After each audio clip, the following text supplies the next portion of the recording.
But this one is especially fascinating. Okay, so this is a shaila that the Chachamim could have never dreamed of. Okay, that they would have to deal with such a shaila. What exactly is the shaila? Some women have the capacity to produce an egg cell, an ova. They have ovaries, they can produce an egg cell, but they don't have a uterus, or they don't have a viable uterus so that they could be able to give birth. So, thanks to modern medical technology, what basically one woman does is she gives her egg cell, her ovum, to another woman, and the other woman carries the child in pregnancy. And after 9 months, Baruch Hashem, you can have a healthy baby. Now in Israel, I'm not sure if the law changed, but I know that it was illegal in Israel. So a lot of women used to go to, maybe they still do, they go to chutzlars, they go to the diaspora, so that they could find a woman who's ready to carry the baby for them. Now often the case, and there are thousands of such cases, where you have really, in a certain sense, you have two mothers, okay? You have one mother that gave the egg cell, so she's the biological mother. In the medical community, they recognize her as the mother. But then you have the woman that actually carried the child in pregnancy. She was, if you'd like, an incubator, okay? That's the way some people look at it. Halacha probably does not look at it that way, but now we have to determine who the mother is. Now, what are the nafkaminas? There are many nafkaminas. The most important nafkamina that to deal with most often is if one... I'm going to just, for lack of a better term, I'm going to call both of them mothers, okay? So if one mother was Jewish and the other mother wasn't Jewish, okay? Is the child Jewish or not? I have somebody in my Daf Yomi Shiur who has somebody like that at his work, okay? Where he and his twin lives in Chutz La'aretz, they're twins, and they were born from such an arrangement where the woman that gave the egg cell was not Jewish. But the mother that carried them in pregnancy and birthed them was Jewish, or is Jewish, okay? So, are they Jewish? That's one nafkamina, major nafkamina. Okay, but there are many more nafkaminas. Kibud ave'eim, okay? There's the halacha. Abba omer hashkeni mayim, ima hashkeni mayim. The father says, give me to drink. The mother says, give me to drink, right? What happens if both these mothers demand a drink of water, right? Who gets precedent? Who is considered the real mother, right? To whom he has an obligation of kibbud avim. I'm just going to open the window. Okay.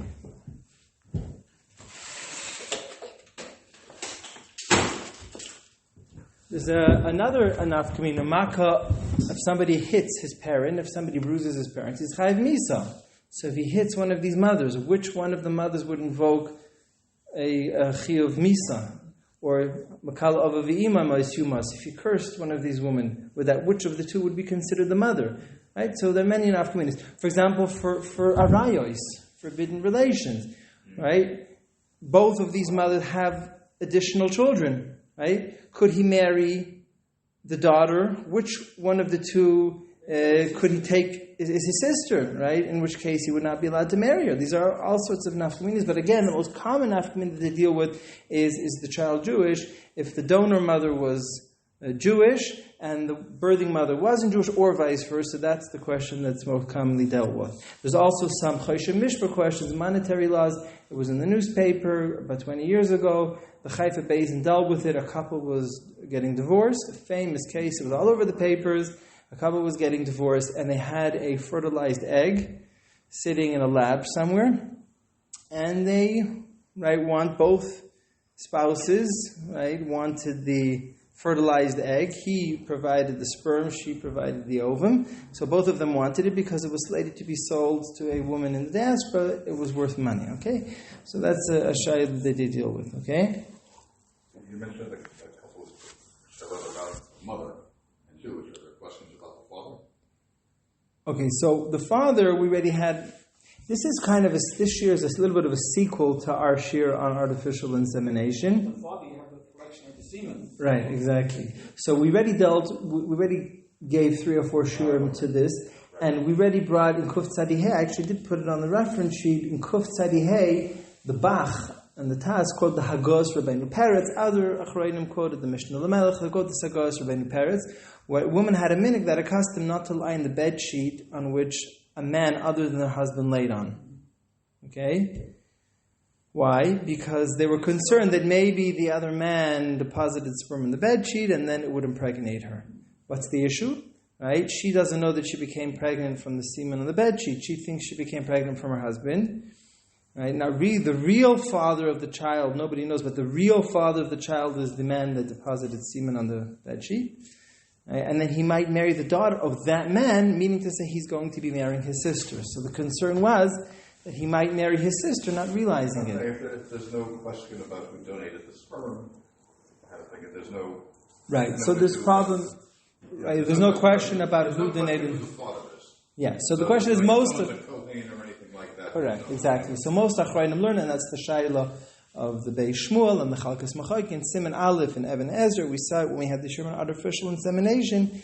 Right, they bring this Hagos Rabbeinu Peretz, and the Beis Shmuel says that your Makayim is just pure Verivia. Every person has the obligation to have a son and a daughter. So if somebody deposited sperm, right, since the woman that became impregnated by the sperm that was deposited, he's considered the father, and therefore he was Makayim the mitzvah of pure Verivia, according to most Achrayim. Some Achrayim want to object, want to say otherwise, but the Chiddush that we learned, and this is really the Tamsid, this is the, basically, in short, the entire shiur of artificial insemination was that even though the sperm donor is the halachic father, but if a married woman receives a sperm donation from a man other than her husband, the child is not a mamzer. Okay, so according to Rav Moshe Feinstein, Rav Moshe Feinstein was adamant that the child is not a mamzer. Wasn't the Satmar Rebbe? The Satmar Rebbe wanted to say that found some obscure, the Bar Loi, some sefer he found. Yeah. Is there any difference compared to motherhood and fatherhood? Compared to the case of artificial insemination? Yeah, so we're going to compare that. Right? So now the two topics have a lot of similarities, but they're not exactly the same question. Okay? One is talking about a sperm donation, the other is talking about an ovum donation. Okay? So it's not exactly the same, but we'll see there are some... donation. Sometimes the biological mother can produce an egg, right, and the biological father, husband, can provide the sperm. She just can't carry it. Right, that's very often what happens, exactly. In other words, the ovum is fertilized by the husband, right? The wife provides the ovum, the husband fertilizes it with his sperm, sometimes done in vitro, which means outside the body, and done in a lab dish. Right. And then, but the woman doesn't have a uterus or a viable uterus, so they take the fertilized egg and then they put it into the uterus of another woman, okay? That's basically, does that answer your question? Yeah, okay. So it's a very interesting thing. So this is, I think, the hardest sugya of everything we've done. I find the hardest sugya to come with a clear-cut conclusion. Just to give you a quick, a little bit of a review. What do the contemporary poskim say about this? We only have contemporary poskim because they weren't able to do this. I don't know exactly. I didn't read up on the whole history exactly. When was the first time they successfully managed to bear a healthy child from an egg cell donation? It was done with a sheep, cloning. The Tzitz Eliezer. Even with surrogacy. With surrogacy, they did it. Okay. They did animals first. They started with animals, and that's often what happens. If it was artificial insemination, then there's I mean, artificial insemination already existed in the times of the Talmud. That's the difference.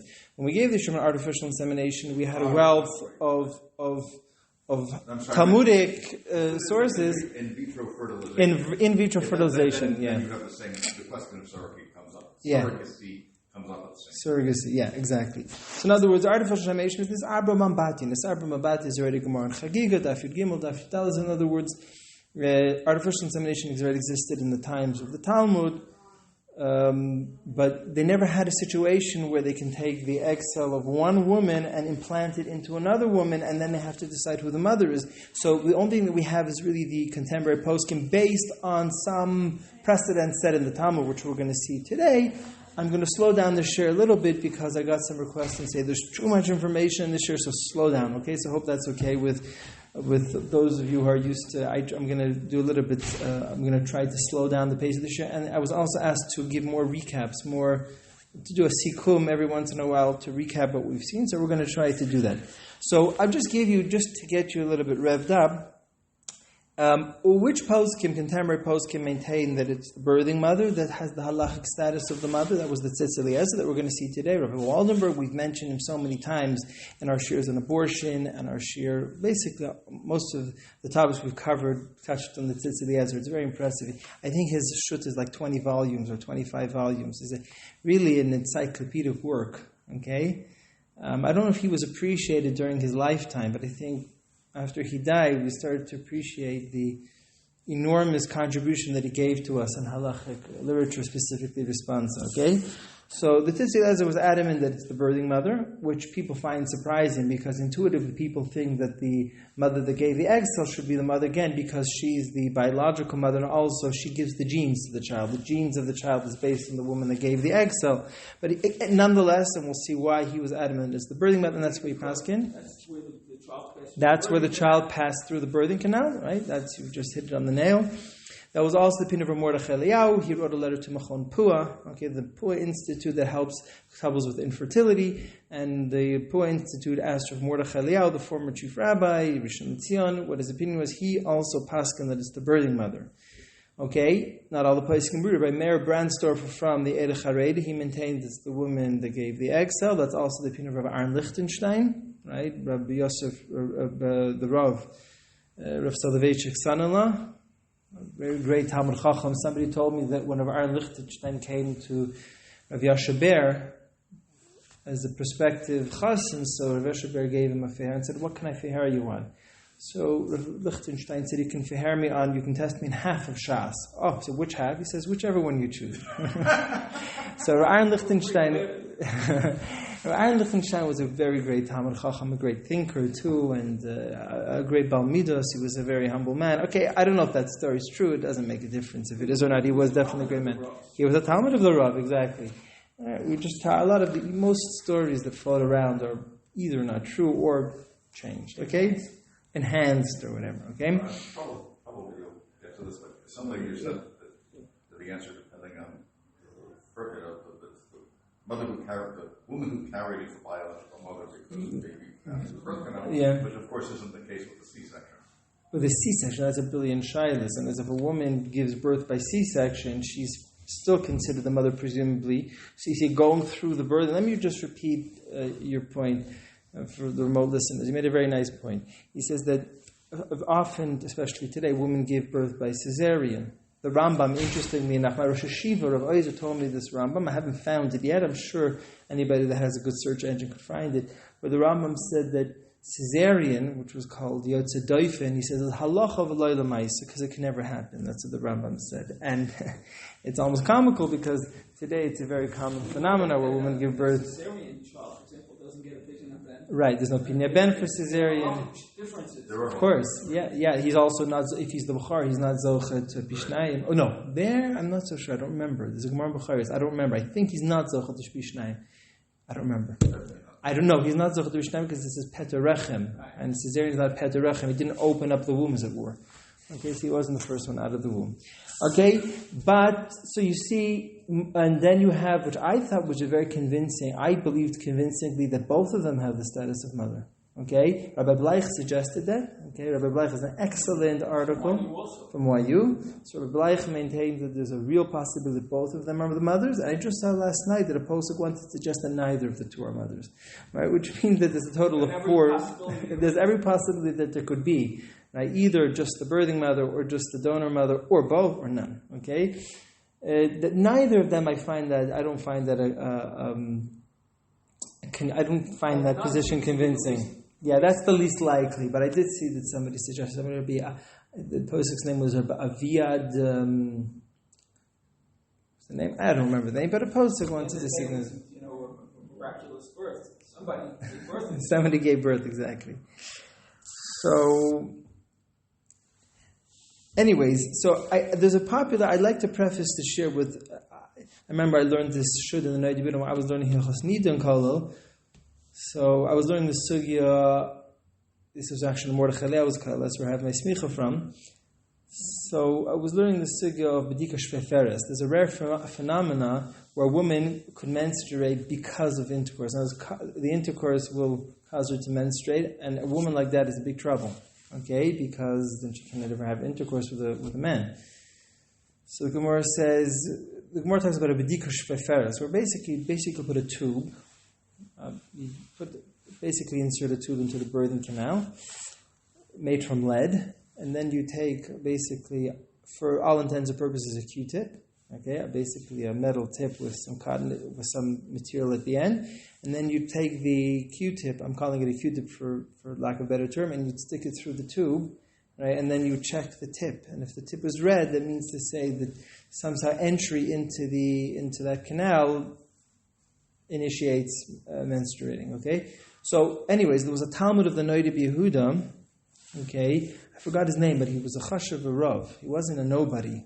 Okay, he was the rav in one of the big German cities, and he did such a badika shveferis, and it came back negative. It was a big problem. He writes the Noida Yehuda in Madur Tinyana Yardesim in Peches Pach. What does it mean? Pach nofel b'pach. One of the things say in Hebrew, when you're in big trouble, right? When you have a problematic situation, you fell into the pach, into the garbage. So anyways, so in that siman pach, he writes the Noida Yehuda and says, now what? And the Noida Yehuda blasts him.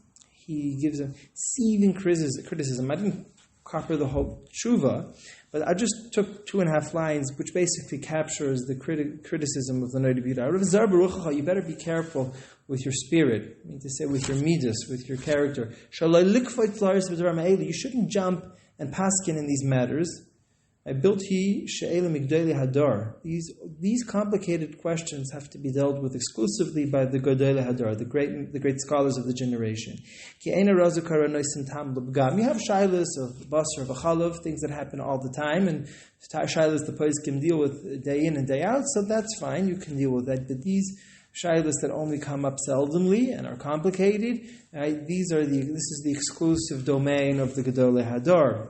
Okay, oy l'shar v'shishim oy l'riyas nekev im nikev me'ever le'ever shem dvarim hashchichim. What does that mean? If a rav needs to check the lungs, you have to see if the nekev, if the hole penetrated the entire lungs. So that's kind of shilas that you deal with every day. You don't need to consult with Gedolei Hadar. V'rayev hakamim laris b'kemel, and then he really gives him very, very severe criticism for having jumped in, and he says you created a major problem here because now that you did the test, right, and it came out problematic, the woman's in trouble, right? Before that, we could have tried to have found a better solution.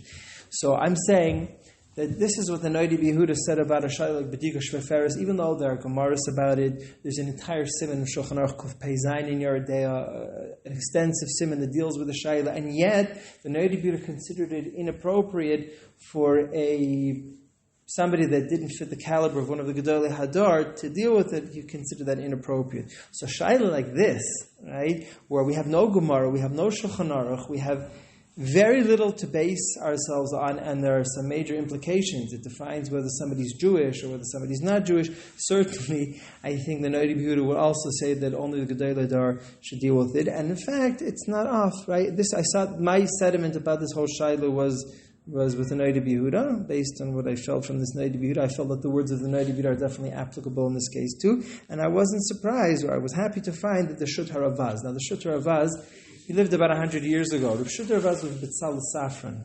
Okay? He lived about 100 years ago. I think it was his grandson that saved the Romanian Jewry. It's a fascinating, if you want to read up the history of how this young rabbi, with his ties to the Romanian king, I can't remember the name. I once heard the whole history of it, but I didn't research it because that's not the topic of tonight's shiur. It's actually a descendant also, B'tzal Safran, lives right here in Talbia. He used to live in Toronto. And B'tzal Safran gets a lot of credit for me being here because he invited me about 20 years ago. He invited me here for a sukkahs. He had an apartment in Kfar David across from Shayafu, and then I stayed on and I made aliyah, and that's why I'm here, okay? So the Rafaz, he was an outstanding Baki. Professor in Harvard, wasn't he? He's a professor. You know what B'tzal Safran? I know his brother, Leo. And there was also has a whole position in the OU, right? The Kashrus. He was a rav in Pittsburgh before. Okay, so if you see B'tzal Safran, he's here in the neighborhood. He's very wonderful people. His and his wife is also a wonderful person. Wonderful couple. Their son Yehuda is a close friend of mine, a close high school friend of mine. Okay, so he's a descendant of the Rabbi The one that lives in Muncie? Somewhere, somewhere. He lives somewhere in the. I know a little bit about the family. In the northeast coast somewhere. Okay, so the Shut HaRavaz is a little bit like Rabbi Avadia Yosef's Svarim, the Shailas Juvas of the Abi Omer, where he'll just quote 20, 30 Shailas and Juvas. You can see that he had an encyclopedic knowledge. So he was a very great Talmud Chacham, and he dealt with his Shaila. Okay, so there must have been something along those lines. Now, I'm not sure if he was talking about surrogate motherhood. he could have been referring to more specifically basically ovary transplantation, okay, where they would take one of the reproductive organs. Today it's been done in the New England Journal of Medicine in 2005. They reported that they successfully transplanted an ovary between two identical twins. You had sisters; they were identical twins. So the doctors managed to implant the ovary of one twin into the other twin, and then the recipient managed to birth a child. Okay, I don't know why only her identical twin had a viable ovary and why she didn't. I don't know why. Maybe she had an injury or something, or some sort of illness. I'm not sure. But they managed, so saying ovary transplantation 100 years ago sounded like science fiction. The Poskim called it science fiction. They said they find it hard to believe that you could transplant the reproductive organs of one woman into the other woman. But it's no longer science fiction. What do they say? Today's science fiction is tomorrow's reality. Something along those lines. So it's already been done. So the Ravaz deals with this question, and actually this tshuva, interestingly enough, was written not by the Ravaz, but by the son of the Ravaz. And I'll just encapsulate the two lines that he says, which, again, along the lines of what we saw from the Noib Yehuda, we have to sit and we have to contemplate. We have to think about how we're going to deal with this question. This Asif Rashayam, the Gedolim even need to gather together. All the great geniuses, halachic geniuses that are spread out amongst the Jewish people, Yavona, Rabbanim, Uvhakim, right? The outstanding Rabbanim have to get together. All the great poskim need to sit together, right? And with Iyun Rav, right, with great analysis, they need to figure out, how do we deal with this question? Okay? How do we paskin? Who's the real mother? Okay, now, ovary transplantation is very similar to our question, because the ovaries produce the egg cell, right? So, but the question is, they could be the same, maybe there is a distinction. So we're not exactly dealing with ovary transplantation, we're dealing with something very similar, where they only implant the egg cell, okay, into the recipient. Okay, so let's get to some of the sources. The obvious sources is the first source that everybody points to, is the Gemara Nida Lamed Aleph. The Gemara says, Tanar Banim, it's a famous Gemara. Shleisha Shuftim Yesh B'Adam. There are three partners involved in the creation of a person. Kadosh Baruch Hu, God, V'av V'imai, his mother and his father. So now the father, the Gemara says, contributes certain physical features. The Gemara says the bones and the gidim, the tzipronayim, the moach, the brain, shebaroishay, v'levin shebayin. The imam izras oidim, the woman, she provides the red features of a child, or basar, sa'arois. I'm not going to get into the scientific veracity of that. Maybe there is a way of, maybe it does reconcile with science or not. I don't know. That's not the issue of tonight. But what does matter to us is that the Gemara says that there are three partners.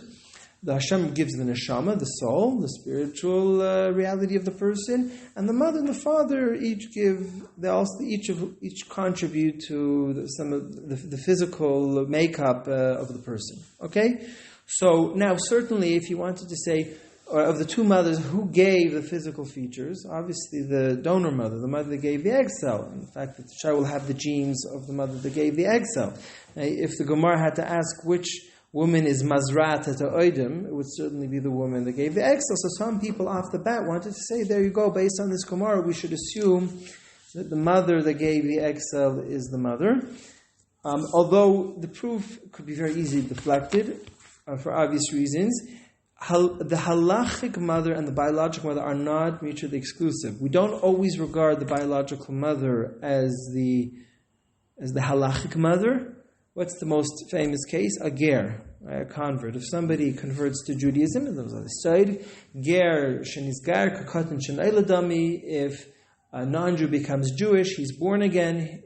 He has a new reality. And mida oraisa, says the Gemara in Yevamos Tav Chav Beis, he's allowed to marry his own mother. Mida oraita. The Gemara says the Chachamim said don't do it because it's a chilul Hashem. It's a desecration of Hashem's name. He says, when I wasn't Jewish, I was not allowed to marry my mother. All of a sudden I become Jewish, and something that was so prohibited becomes permissible, so that would be a chilul Hashem. He would think very lowly of Judaism if becoming Jewish enabled him to marry his own biological mother. So the Chachamim said don't do that. But which means to say me'ikra din, essentially, without the Gzer of the Chachamim, if it were not for the takana, for the enactment of the Chachamim, Ger would be allowed to marry his biological mother. He'd be allowed to marry his biological sister if they both are Megar. He becomes Jewish, his sister becomes Jewish. According to the dry halacha of the Torah, they would be allowed to marry each other. So you see that being a biological parent doesn't necessarily mean that you're also the halachic parent. Okay, so that's important to know. So it could be the very same thing. It could be, yes, Halacha acknowledges that the biological mother is the mother that gave the egg. Granted, we won't deny she is the biological mother, but that doesn't mean that she's the halachic mother. Okay? I hope that point is clear. Okay, so this is the psak of the Shulchan Aruch, Nechos Ger, Mitzimen Reish Samech Tes, Sif Aleph, Din Torah, Shemuter, Leger, Sheisa According to Torah, a ger could even marry his mother, or a chayis me'ima, Shinizgaru. You can have a look at the Shulchan Aruch. Okay, so let's just recap part number 1 and part number 2 of the Shiur. Part number 1 of the Shiur, we said that the poskim say that such a grave shaila, and such a shaila that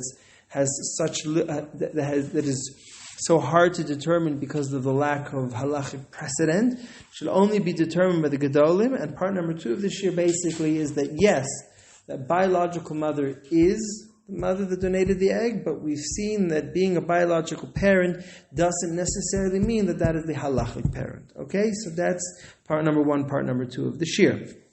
Part number 3 of the Shiur. Okay, now this is the Gemara in Yevamos Daf Samach Tes. I find it intriguing that the Daf Yomi always coincides with the topics that we learn at the Shiur at the OU. It's happened time and time again. Okay, and tonight is no exception. Now, right, it says the Gemara in Yevamos Daf Samach Tes, Tane Bas Kohen Shenisis Yisrael V'Meis Tevelos V'Cheles B'Tshum Al-Arv. Now, this is the rule, right? This is the rule as is delineated in the Psukim, right? A Kohen eats Truma. Truma is the exclusive food for the Kohanim. Right? Nobody is allowed to eat Truma other than a Kohen. Not only is the Kohen allowed to eat Truma, his wife is also allowed to eat Truma. Okay, that's what the Torah tells us. What happens when the husband dies? Could the widow continue to eat Truma because she was married to a Kohen? Okay, this is a Gemara Mufareshes, a Mishnah Mufareshes, Pasuk Mufareshes. So it depends if she leaves offspring from her late husband. If she leaves offspring from her late husband, so she's like still connected to her husband in that sense. Okay, she still has a connection to her husband because she has born offspring from him. So therefore, on account of her offspring, she could continue to eat Truma, even if the offspring is not a Kohen, even if it's a grandchild, it's no longer a Kohen. But the fact that she has offspring from her late husband, who was a Kohen, she could eat Truma. Okay, now the Gemara says that the tragic case, you have a newlywed couple, a Kohen gets married to a young Jewish Bas Yisrael, okay, under the chuppah, they're married for 3 days, they manage to have relations, once, twice, whatever, and then the husband dies. Okay, so tragic case, the woman loses her newlywed husband.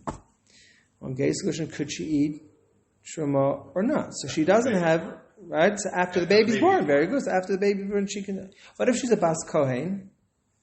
Okay, could you go back to her father's house? It's the same rule. A Bas Kohen that marries Yisrael, it's the exact same rule, but just in the reverse.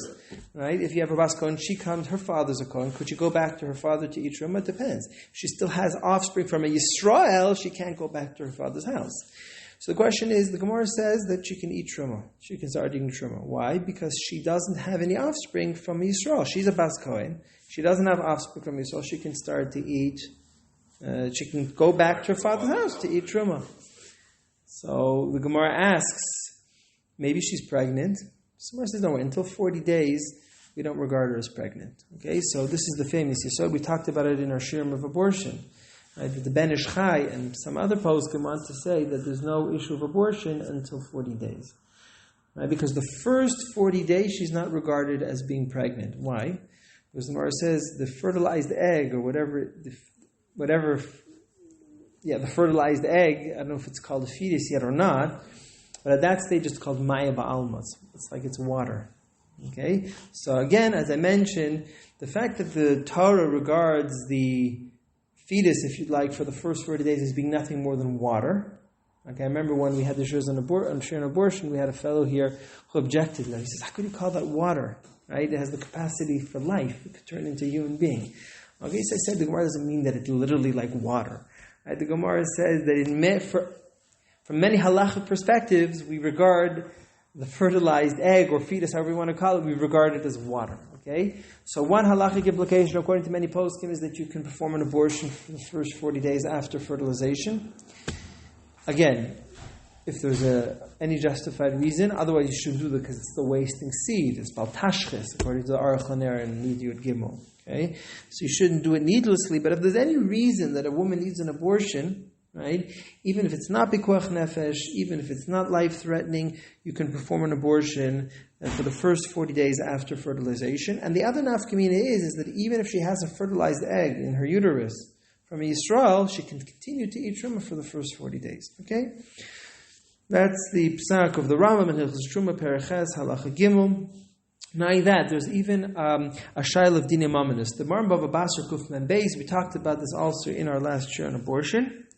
The Gemara in Kuf Mem Beis says, surprisingly or counterintuitively, a father is able to make an acquisition to his seed, right, to his offspring that's still in utero.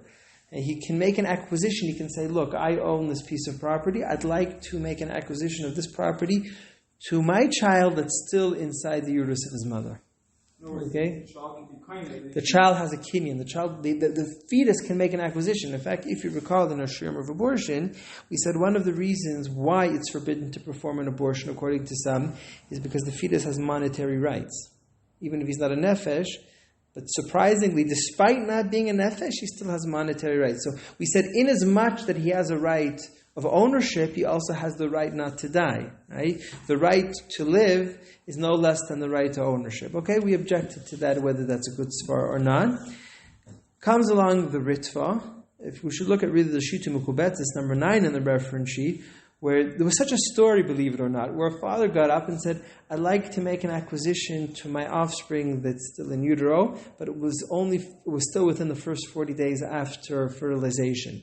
So they came to the Ravid and they asked the Ravid, it's the Ravid Bal Hasokis, right, the one who wrote the glosses on the Rambam. No, Avram Av Beitin, so that's the father-in-law of the Ravid.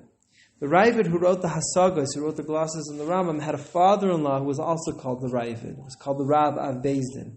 The Rav Av Bezdin was the Gadol Hadar. He took a son-in-law, the Ravid, who became called the Ravid Bal Hasagos. One of his students was the Bal HaMa'or. Now the Ravid and the Bal HaMa'or learned in yeshiva together, but the Ravid was very conservative. The son-in-law, the Ravid Bal HaSagos, was very conservative. He always kept in line with the general system, with the methodology of his teachers. The Bal HaMa'or was completely independent. The Bal HaMa'or was a Bal Machadish. In fact, he wrote his famous work where he argues on the Rif. Whenever the Rif says something that he doesn't like, he says the Rif is wrong. He criticizes the Rif, which made the Ravid very upset. Okay? And if you read if you look at the Dafei Arif, the Ravid wrote a little parish called Katuv Sham. That's what the name of his sefer was, where he gives rebuttals against the arguments of the Bal HaMa'or in defense of the Rif. And his criticism of the Bal HaMa'or is terrible. If you look at the Gemara at the end of Rosh Hashanah, the Bal HaMa'or says a big chidush. He redefines what Tekiyas D'Mu'umid and Tekiyas D'Miyushav. The classic interpretation of Tekiyas D'Mu'umid and Tekiyas D'Miyushav is well known. He had a new interpretation, and the Ravid loses his temper. He says, his chidushim lahitzlichu v'lahiskilu. He was never successful in his chidushim, and this nonsense that he writes is like just like all the rest of the nonsense that this man writes. Okay, he let it out on him. So that was because the Bal HaMa'or was very independent, and the Ravid Bal HaSagos didn't see that in a very positive light. Okay, I'm getting off on a tangent. But they came in front of the Rav Av Beis and they asked the question, does this father have the capacity to make an acquisition to his Ober when it's still within the first 40 days since fertilization? The Rav said no. He doesn't have the capacity to do that. Because it's Maya Ba'alma. Can I make an acquisition to something that's Maya Ba'alma? Could I say I'm making an acquisition to water? You can't make an acquisition to water, so you cannot make an acquisition to a fertilized egg, right, in the first 40 days since fertilization. Okay, the Ritva rules the same way. Look at number 8 in the reference sheet. I'd just like to read the Ritva. The only time that a father can make an acquisition to his child in utero is only after the first 40 days since fertilization. Number one,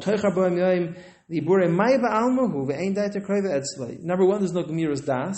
Why is a father capable of making a kinyan to his child that's a fetus? Because he has Gemiras Das. He really intends to make the decision. In order to make an acquisition, you have to have Gemiras Das, which means to say a full-fledged, final decision that you're making an acquisition. Klal, it's if the child doesn't exist. In the first 40 days, as if the child is nothing. Okay, so my first impression was, and this was my first reaction, and then I changed my mind. I said, hey, 1 minute. When the woman donated when the donor mother, when she gave her egg, right, it was Maya Ba'alma. Right? It was not after, it was certainly before 40 days. In fact, when she gave it, it wasn't even fertilized yet. So certainly, whatever she donated, the Chachamim would regard as Maya Ba'alma. So I said, if she gave nothing more than Maya Ba'alma, how could she be regarded as the mother? So that was my first impression. That was off the bat what I thought to myself. I said, this is obvious. I said, I don't know what the Paiskim are getting so worked up about.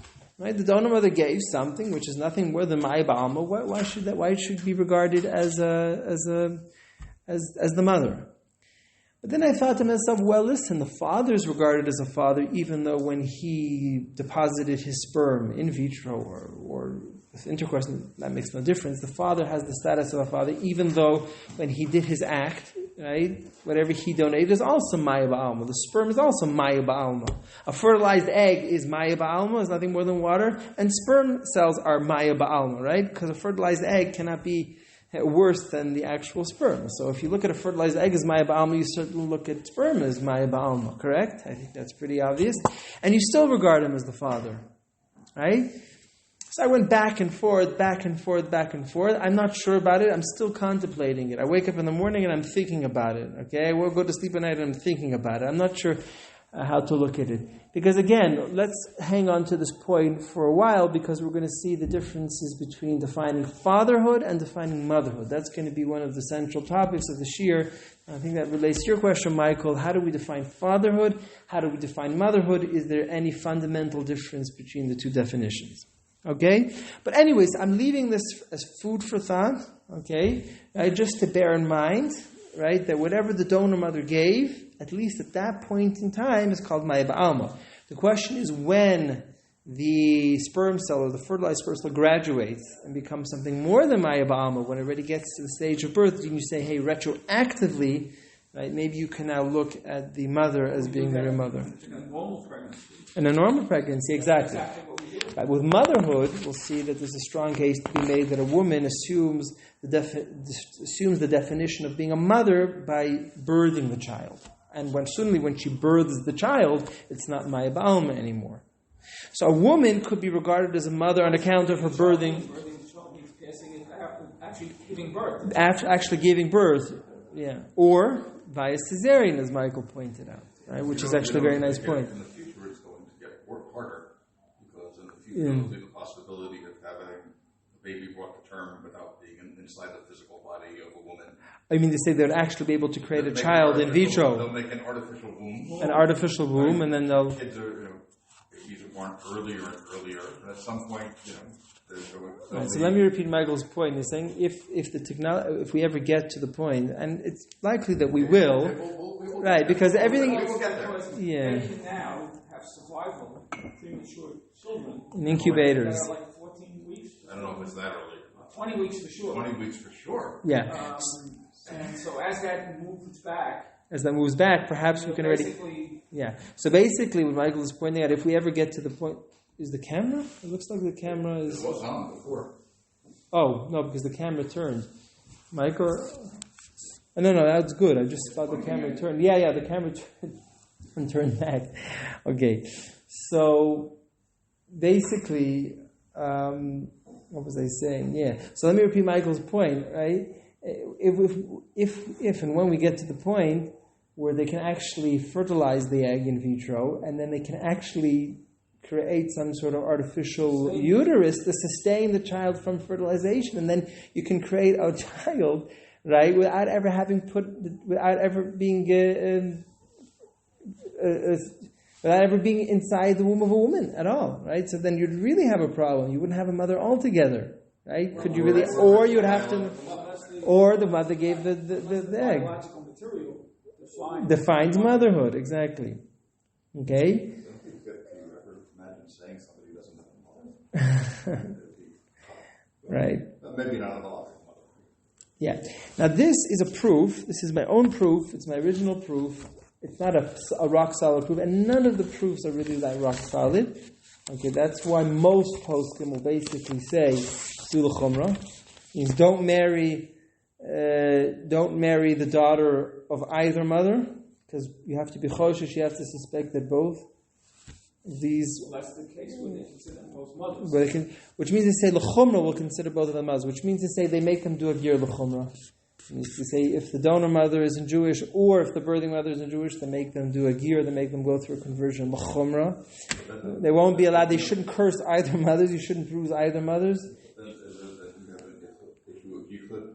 With both mothers? Oh, very good. Thank you for pointing out, Michael. Which means that you don't know who's the real mother, which means you're not allowed to be miyachid. It's interesting. Gemara in Sanhedrin says, how come there's no problem of yichud with a mother? That's the Gemara's shayla. You know what the Gemara says? The Gemara says a person can't have a taiva, a person cannot have a lust, right, to unite with, to connect to the part of the body, right, through which you came out of. That's what the Gemara in Sanhedrin says. Mimakam shabaza. That doesn't answer the question. So, which means to say, I'm arguing, as a question of yichud, I'm saying based on the Gemara in Sanhedrin, we could perhaps suggest that even if you do view the donor mother as being the real mother, even halachically, it could be that there'll be an Isser Yichud with the donor mother, and there won't be an Isser Yichud with the birthing mother, because according to the Gemara Svara, the reason why there's no problem of Yichud is because a person doesn't have a less to connect to the organ through which he came out. Okay, that's the Svara of the Gemara. It's the Gemara in Sanhedrin, okay? So you mentioned Yichud is another interesting point. There's a problem also Yerusha I didn't mention, right? If there are no other, a son is entitled to inherit his mother. Which mother does he inherit? Okay, so there's mamash shayla of, and there you can't say the chumrah. I mean, what are you going to say the chumrah that he inherits both? No, he inherits neither. I mean, because there's a shayla, there's a suffix who the parents are. The Gemara in Bava Basra Neish Neuchlan says that he's not sure if Reuven is his father or Shimon is his father. So Reuven's sons say you go to Shimon. Shimon's sons say you go to Reuven. He doesn't get a Yerush at all because he doesn't have.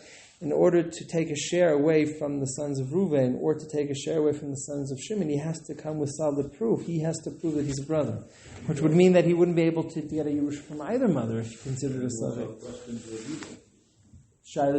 No, there's no Yibum is only through the father.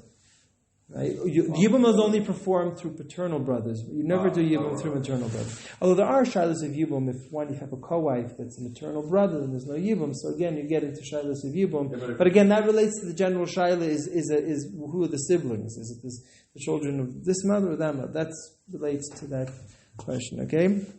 But this is an original proof from the Gemara in Daf and Dalid, Amid Beis. No, I'm sorry. Yeah, sure, go ahead. Wrong question. Yeah. If you have a father, yeah. If you have a mother, if you have a married couple, yeah. And they have a surrogate, and okay. Then no, it doesn't matter. He dies. Never mind. Okay. Never mind. All right. So this is. I'm very proud to present here an original proof that I've seen that nobody has brought. I haven't looked through everything because there's so much written about this whole topic. I mean, all the halachic journals have people having written articles. Rabbi Tzri Reisman from Los Angeles has written an excellent article on this. Rabbi Bleich, right? You couldn't expect Rabbi Bleich not to, right? Because Rabbi Bleich writes on all of these topics, these modern day shaylas. Rabbi Bleich has an excellent article on it. I think Rabbi Simcha Cook, who just passed away, right? He also has a very good article, and many, many more have written extensive articles on this topic.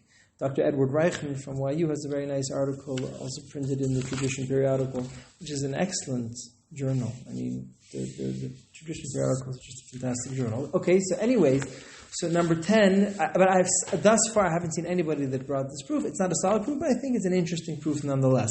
Number 10 on your reference sheet, the Gemara says, obviously you're not allowed to marry your aunt, your father's sister. Okay, now your father could have a paternal sister, a woman with whom he shares a father, or you can have a maternal sister.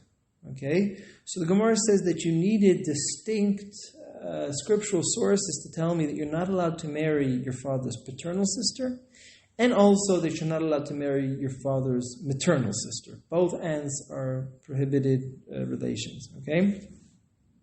So why do you need two psukim? So let's just look at the second. On Rabbi, second line, you need both scriptural sources.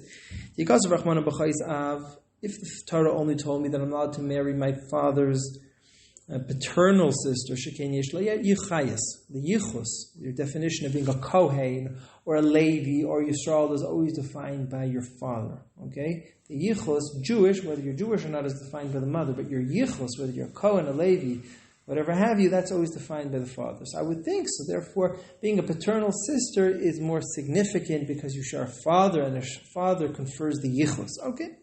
If the Torah only told me I'm not allowed to marry my father's maternal sister, shekain vados, right? You always know for certain that you're a maternal sibling, right? I know that I was born from my mother because it was witnessed that I came out of her womb, out of her birthing canal. And my sibling also came out of her birthing canal. So there's never a doubt as to whether or not your maternal sibling is really your maternal sibling. If it was witnessed that you and your sibling came out of your common mother's birthing canal, then we know for certain 100% that you are a maternal sibling. But you never know for sure until DNA testing, but putting DNA testing aside, you never know for sure if he's your paternal brother. Okay, your mother may have been unfaithful. There's a fascinating Zohar. The source says when we daven for cholim, for sick people, we always mention the mother's name. Ask the Zohar why. Shockingly enough, because we want to use the mother's name because we know the mother is the mother. We don't want to use the father's name. Maybe he's not really the father. Maybe the mother adulterated. So that's why we always use the name of the mother for cholah, so we know that we got the right cholah. That's what the Zohar says. In fact, David says, "Veshil ven amosecha." David HaMelech praised Hashem, save the daughter of your amotecha, of your maidservant. Why did David not say Ben Yishai's father? Mar says again, he didn't know for sure that his father was Yishai. That's what Mar says about David HaMelech. Although there is a medrash that the Chida brings in Kisvei Yad that Yishai's wife, David HaMelech's mother, was suspected of having cheated on him. A whole story where she swapped. Yishai sent her away, and then she swapped with another concubine. Whatever, whole story over there. Okay, so motherhood is always certain. Fatherhood is never certain. In fact, we just talked about artificial insemination. It's Abraham Bakta. She lied on the bedsheet. Maybe she went into the bath, and maybe she wasn't even unfaithful. Maybe your father's not really the father because your mother was inseminated in the bath. Okay, so you're never sure about the father. So I'd like to bring the following proof. It's not a solid proof, but I think it's an interesting proof. Right? This would suggest that the birthing mother is the mother. Why? Because if the donor mother is the mother, right, we get back to square one. You don't know for sure that the mother that birthed you is really your mother. Maybe your mother received... Certainty is conferred only by the act of birth. The only thing which can confer certainty is the fact that you saw the child coming out of the birthing canal. Which means to say, if the mother is defined by the woman that provided the egg cell, again, it's no more certain than fatherhood. Again, let me repeat the proof. If motherhood is defined by who birthed the child, then you can consider motherhood as a certainty. But if you consider the donor mother as the mother, then again, motherhood is no more certain than fatherhood. That's the proof that I'd like to bring from the Gemara in Dalet. I'm very proud to present this proof. I haven't found anybody that suggests this proof. Maybe I will. I don't know. Okay? Again, it's not 100% of a proof. Again, the Gemara is only explaining why the Torah had to mention both cases, why I might think they're different. Again, it's just based on the mistakes that people are inclined to make. So again, it's not 100% of a proof, but at least I can point to the Gemara in Yevamah stuff in Nudal, where the Gemara says, "B'chayis heim shekain vados." Motherhood is certain. Yeah. Okay. And you don't know who the mother is, or you don't know who the father is. No, but that's not that doesn't. It just means you have a suffix now because of a post-birth. Yeah, post-birth reality creates a doubt. You can find a child lying in the street and you know who the mother is. You don't know who the mother is. So right. But they do have a mother. So correct. But the Gemara is saying that at least mother, putting post-birth circumstances aside, essentially motherhood could be determined for certain. Father could never be determined for certain, putting aside DNA testing. Okay? So I'm just saying, again, you're mentioning a side point, some post-birth sort of... Yeah. Okay, go ahead. You know, the issue of surrogacy for mothers is a modern issue, just as DNA testing. It's a modern issue, exactly. It comes at the same time. Right. So you said the Gemara was talking about before the reality of... But now we have a reality where we have DNA parental testing and surrogacy coming into being at the same time. Right. So you can have that certainty. Okay, so let me just repeat what Michael's...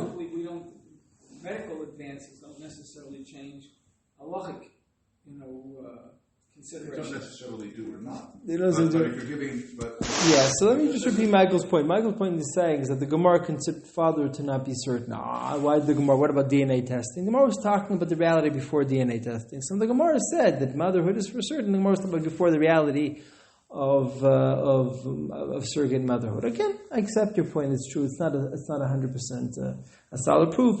But again, none of the proofs are rock solid. Everything is just conjecture. Many halachas don't change just because we have scientific means for the halachas don't change. We don't consider a death mute. All of the halacha about a death mute. A death mute is not being. It's totally different today than it was. Yeah, it was back then. Totally different. Yep. Okay, I accept your point. Now, number 5, this is the Tzitzi did consider this compelling proof that the birthing mother is considered the mother. And number 11 on the reference sheet, this is the Gemara in Saita Daf Mem Gimel Amud Beis. This is regarding Arla, as we know, that a tree during the first 3 years since its planting, okay, that's a bit complicated. Tu Bishvat, when does it enter the first year? So putting all of those complications aside, right? But in principle, you're not allowed to eat a tree during the first 3 years of its life. It's called Arla. Okay, now the Gemara discusses a case where you took a branch or a vine from an Arla tree and you grafted it into a tree that's already no longer Arla. Okay, that's the Gemara. So it says, Yolda shesipcha b'zkeina. Interesting, the Gemara calls the young tree as a Yalda and calls the older tree as a Skeina. Batla Yalda b'zkeina ve'ein badin Arla. That's the Gemara in Saita. It says, so even though you have a branch or a vine that's producing fruit, and that branch or the vine has not been in existence for 3 years, or whatever is necessary to take it out of the status of Arla, but the fruits are not Arla fruits because it's bottled, it becomes null and void, it becomes secondary to the tree to which it was grafted. Okay, that's Gemara in Saita. Okay. So here comes the Shut Even Yikara. The Shut Even Yikara, I know very little about the author. I know his name was Binyamin Arya Kain Weiss. He was the Ab Bezdin of Chernovitz, Cher Gimel, Simon Chafei. Okay. Whoever this rabbi was, I read that there is one of the tradition periodicals. I had a copy and I was looking for it today in my house and I couldn't find it. So they have a whole talk about reproductive organ transplantation, where you take a reproductive organ and you transplant it into another woman. And they also made reference to the Shud Even Yikara. This is about 100 years ago. Again, at the time, he wrote, this is science fiction. He says he finds this hard to believe that they could ever actually transplant a reproductive organ. And I think they would be allowed. I think they could. I don't know if they actually do it or they develop the methods to do so, but they never thought they'd be able to transplant a heart, and eventually they did. So I don't know. I'm not a medical researcher or a doctor, but I would suppose that if they can transplant a heart, they'd eventually be able to transplant a uterus, perhaps. But in any case, it's not important. He discussed about transplanting reproductive organs. He was talking specifically about transplanting ovaries. Okay, an ovary, which I mentioned in the beginning of this year, that the New England Journal of Medicine in 2005 talked about a successful ovary transplantation between 2 identical twins. So this Shud Even Yikara, again, he's discussing ovary transplantation. Havaru shalaisha shniya. Right, the mother is the recipient. Right, what's my source? Just as when you take a vine of an Arla tree and you graft it into another tree, the vine loses its status becomes secondary to the host tree, if you'd like. It's the same thing. You take the ovary and you transplant it into the recipient. So now the ovary becomes the organ of the recipient. It's just like kidney transplantation. If you take a kidney out of a donor and you give it into a recipient, it becomes the recipient, and he compares it to blood donation. Okay, he didn't compare it to blood. We'll see that a little. He didn't make some. I will see later a posik that made. So comes the Shut Tzitz Eliezer Chelik Yutesim and Mem, which deals specifically with our shaila of surrogate motherhood. Tzitz Eliezer is exactly the same case. Once the egg cell goes from the donor and it's put into the recipient, the egg cell becomes part and parcel of the recipient's body, and it's considered hers. Right? That, according to the Tzitz Eliezer, was a compelling proof, and to him that was already a shut case. That's what the Tzitz Eliezer ruled. That it's the birthing mother. Right? He ruled that it's the birthing mother. Right? That's what he ruled. Right? Somebody mentioned to me, says, no, ovary transplantation is an organ. When you donate an ovary is a reproductive organ. Right? It's an organ assumes the status of its host. So this is just a cell. Right? Who says that a cell? I'm not sure. It's because I would suppose part of the reason why the organ assumes the status of its host, because the host gives it life, right? The host sustains it. Okay, so there's the ovary now. If I receive a kidney, my body's now sustaining the kidney, so it becomes part and parcel of me. The host is also sustaining the in vitro. The in vitro, exactly. So the question is, how do you know? This is a question for scientists and medical doctors. Anybody knows? Knows they can fill me in on this. When they deposit the fertilized egg into the uterus, right? Is the uterus? I would assume that the uterus also starts to be sustained from the host. No, that as you mentioned now yourself. The egg implants inside the uterus. Right, it implants itself into the walls of the uterus. Right. That's right. Exactly. There's a blood connect. Exactly. So that's what the Tzitz Eliezer is arguing.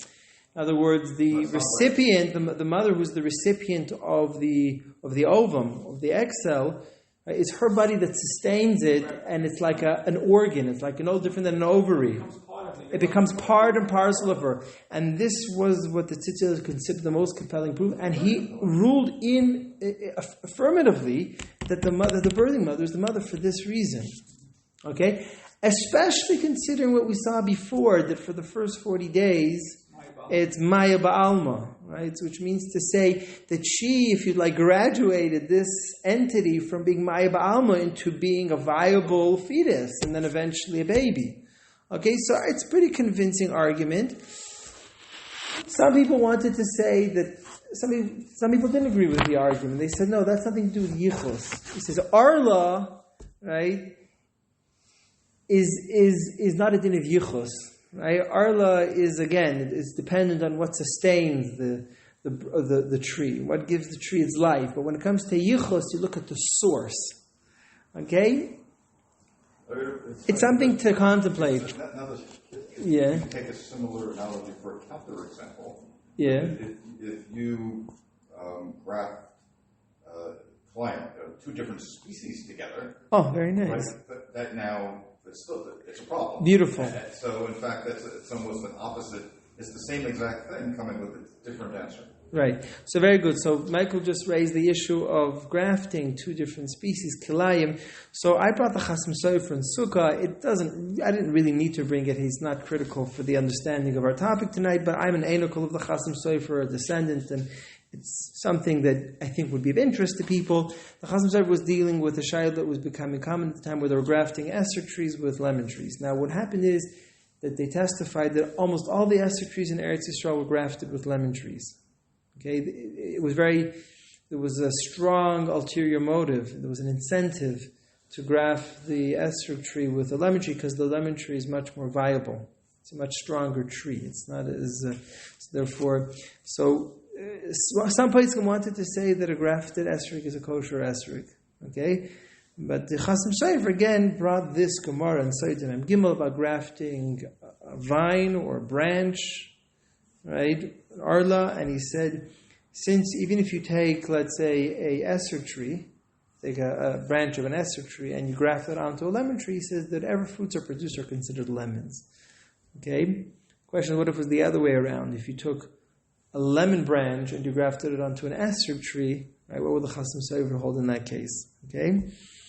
But let me just, perfect, we'll finish up part 5 of this year, and we'll continue next week. Shud Beis Avi. I said that Rabbi Yosef quotes the Shud Beis Avi fairly often. I didn't have time to look into who the author was and what he was all about. But what I gathered, he lived about 100 years ago. More than that, I don't know very much about the Shud Beis Avi. But the reason why I got to him is because I saw that the Tzitz Eliezer quoted him, and some of the other poskim, the Shayla Shuvas quoted the Shud Beis Avi. So in the Kuntrus Rofa Kolbasar of Beis, he deals with our Shayla. And he raises an issue. The Gemara in Saitim Mem Gimel, right? There's a Machlokes Rashi and Tosfos. Look at number 15 and 16 on your reference sheet. Why is it that when you take a branch of Arla and you graft it into a host tree, why is it no longer Arla? So Tosfos says the simple reading, because it's Batla, it becomes null and void, and that's the simple Lashon, that's the simple reading of what the Gemara says. But Rashi doesn't say that. Look at Rashi number 15. The Zev v'zeh garim muter.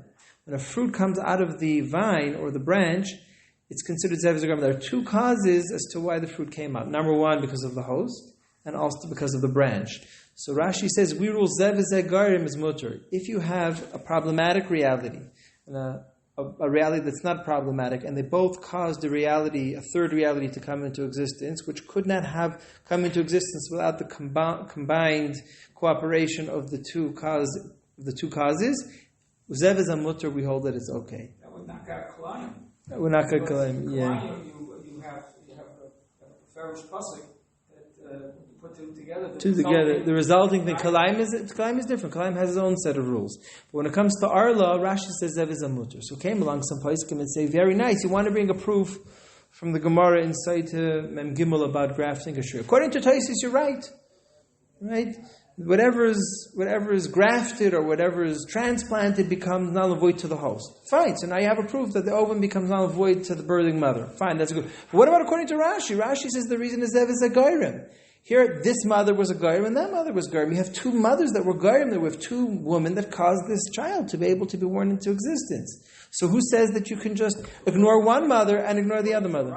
According to Rashi, you have two mothers. Exactly. According to Rashi, maybe you have two mothers. According to Tosfos, right, the ovum becomes null and void to the host mother, and therefore you'd have one mother. Maybe according to Rashi, Zev is a garim works very well with Isra v'Heter, but Zev is a garim doesn't work with defining the mother, so maybe you'd have two mothers. Says the Shud Beis Avi, no, you can't compare. Even Rashi would agree that the birthing mother is the real mother. Why is the birthing mother the real mother? He says, when do you say Zev is a garim? Because the branch or the vine could have been planted into the soil and could have produced fruits. So it had the independent capacity to produce fruit, so that's why Rashi says Zev is a garim. But you can't do anything without an ovum. An ovum with an egg cell can't produce a child. So even Rashi would agree that the ovum becomes null and void to the host mother, and therefore, and the Shud Beis Avi compares it to blood donation. He says when you transfuse blood, when you do a blood infusion, of course the blood belongs to the host. So he considers that giving an egg cell is like a blood infusion. That's the ruling of the Beit Avi. So we've seen the Shud Beit Avi, we've seen the Shud Tzitz Eliezer, we've seen all the somewhat compelling arguments, but not ironclad arguments that it's the birthing mother. And in fact, that's the nitiyah, that's the inclination of most places, and the nitiyah of Rav Elyashiv and most. So let me just give a quick summary, because I was asked to give a bit of summary. We'll tie it over here. Right? We have the suffix who's the mother. So we have the first indication that would be the birthing mother, number one, is because of the Gemara insight of grafting, right? Grafting seems to have been the argument. I brought my own original proof that the Gemara says motherhood is a certainty, fatherhood is not a certainty, which seems to define that means that the birthing defines the motherhood. Again, there is an argument to be made against that. That could be a counterfactual. Yeah, I agree. I'm not saying anything is. And next week we'll talk about what defines father, what defines mother. We'll see some of the other proofs. All the proofs seem to point in favor that it's the birthing mother. Right? Each of the proofs you could wiggle out of them, but most of the indications are that it's... And again, not to be confused, the fact some people have a hard time grappling with it because they say, hey, but the DNA of the child belongs to the donor mother. But we've already shown that the DNA or the biological parent doesn't necessarily define halachic motherhood or fatherhood. Okay, so we'll continue this year next week. I thank you for joining us.